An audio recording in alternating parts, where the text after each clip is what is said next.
Hello everyone आणि नमस्कार मंडळी।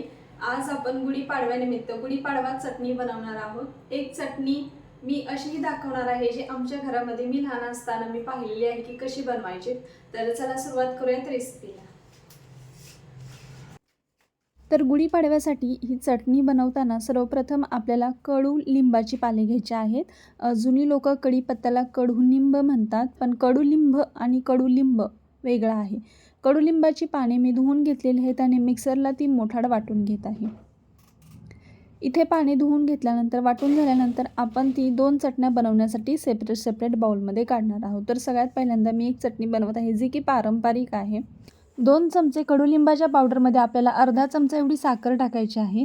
त्याच्यानंतर जिरापूड 1/4 टीएसपी एवढी टाकायची आहे आणि 1/4 टीएसपी एवढा ओवा टाकायचा आहे। ओवा हाताने थोडासा क्रश करून टाका।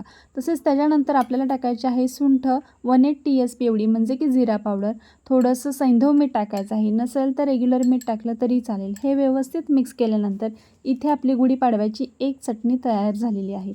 आणि याच्यामध्ये पुन्हा मी 2 टेबलस्पून एवढा कडुलिंबाचा ठेचा म्हणजे चुरलेला पाला घेतलेला आहे, भिजवलेली चिंच आणि 1 टीएसपी एवढा गूळ घेतलेला आहे। जेवढी चिंच असेल तेवढाच गूळ घ्या आणि हे हाताने चमच्याने व्यवस्थित क्रश करून मिक्स करा।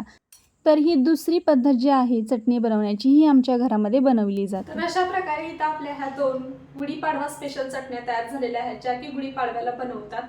तर तुम्ही सुद्धा येणाऱ्या गुढीपाडव्याला ही रेसिपी नक्की ट्राय करा। भेटूया पुन्हा एखाद्या नवीन रेसिपीसह, तोपर्यंत बाय।